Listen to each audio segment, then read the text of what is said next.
You're listening to an Airwave Media Podcast. Feel like who art Ed? Try to spice it. Who art is Mr. Wood, art Ed me? Good. Either way, it's ambiguous. It works on so many levels. I know. That's off to a great start. Welcome to Who Arted, weekly art history for all ages. I'm your host, Kyle Wood, and today we're looking at a lesser-known group of artists called the Highwaymen. The Highwaymen were a group of 26 African-American landscape artists who got their start in and around Fort Pierce, Florida in the 1950s. This was the Deep South during the Jim Crow era, a time of strict and unjust racial segregation. For Black Americans, opportunities were severely limited. Most were expected to work in low-paying, physically demanding jobs like picking oranges or tomatoes in the hot Florida sun. But this group of young artists wanted something different. They found a way to make a living and a new life by painting. The story of the Highwaymen really starts with two young men, Harold Newton and Alfred Hare. Newton is often considered one of the first and most naturally gifted of the group.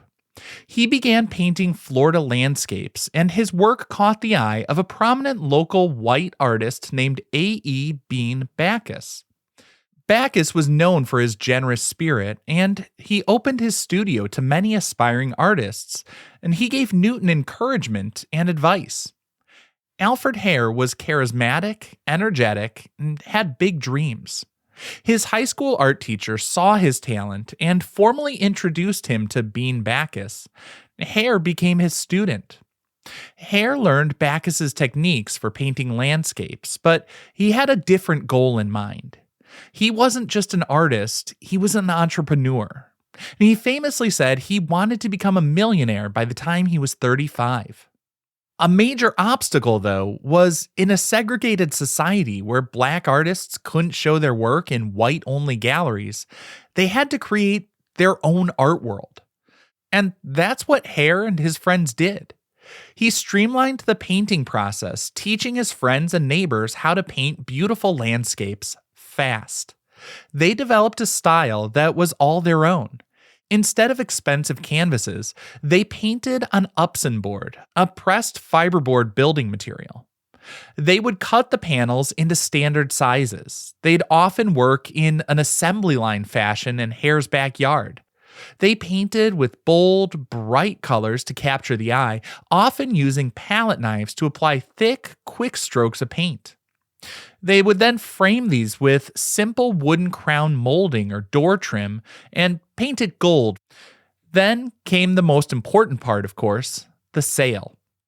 They would load up their cars with dozens of these fresh paintings. Some sources say the oil might even still be wet as they hit the road.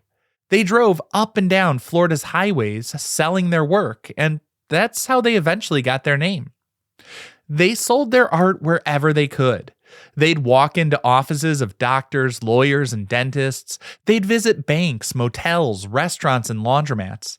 They even sold them door to door. Because the paintings were made quickly and on cheap material, they could sell them for a low price, often around $25 or $35 a piece.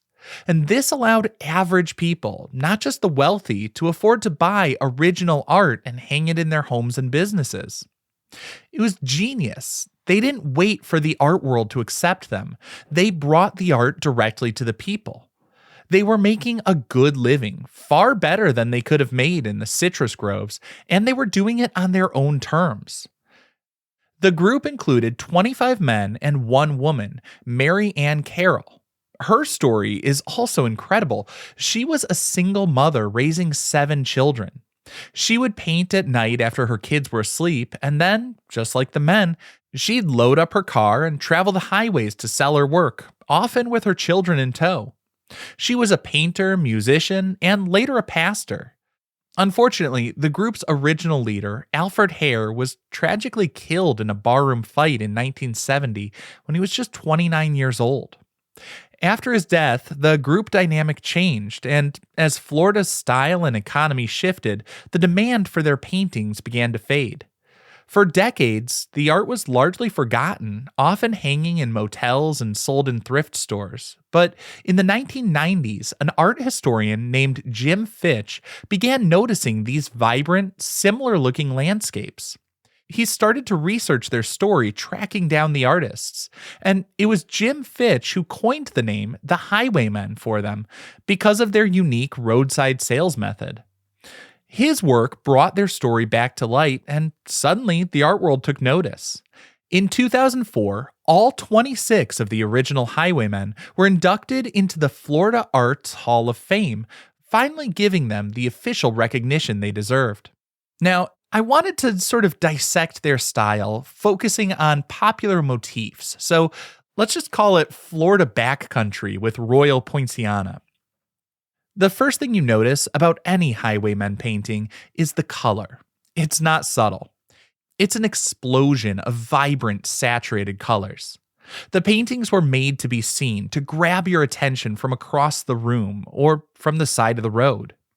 They were painted with oil on Upson board, and the artists worked fast. They were known to make as many as 20 paintings a day, often wet on wet, which gives the paint a thick, immediate, and energetic feeling. A painting like this would often usually show a dreamy, idealized Florida landscape. In the background, you might see dramatic, billowing skies, often a fire sky, a sunset of deep reds, oranges, and yellows, or a deep blue midnight scene with a glowing full moon. In the middle ground, we'd see the body of still, calm water, river, or an inlet, perfectly reflecting the colors of the sky. You'd see Florida's signature trees, tall, slender palm trees or cypress trees draped in Spanish moss. But very often, the star right in the foreground, you'd see the Royal Poinciana tree. This was one of their most popular subjects.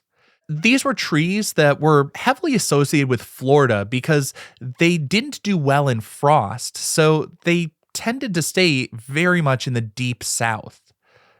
And the artists would paint them in a full bloom with a canopy of almost impossibly bright, fiery red-orange flowers. They weren't painting the Florida they lived in, the Florida of segregated towns and hard labor.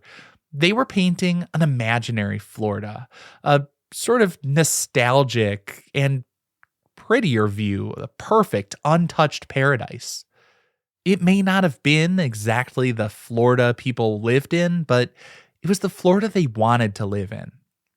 There are almost never any people in these paintings, which makes them feel quiet, peaceful, and inviting for everyone. It's a place where anyone can mentally escape. The calm, reflective water gives the sense of peace and tranquility. The dramatic skies, the sunsets and sunrises, the end of one day and the promise of a new one. For artists facing so many barriers, painting these idealized visions of hope and beauty is powerful. The Highwaymen's work helped to create the popular image of Florida as a tropical paradise for millions of tourists and new residents. Of course, art is so often about much more than just the picture we see on the canvas, or in this case, on the panel. Art is a window into history and culture. The Highwaymen's story is an inspiring example of entrepreneurship and resilience. They didn't succumb to the rules of the galleries and the gatekeepers. They ignored them and wrote their own playbook. They created their own system for production, distribution, and sales, achieving economic freedom and self-respect in a society that tried to deny them both. Today, their paintings that once sold for $25 from the trunk of a car are now treasured collector's items hanging in museums and telling the story of American art, history, and ingenuity. This concludes this week's episode of Who Arted, part of the Airwave Media Podcast Network.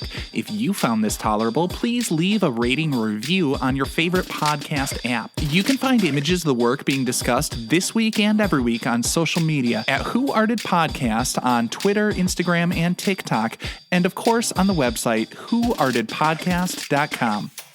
Podcast done.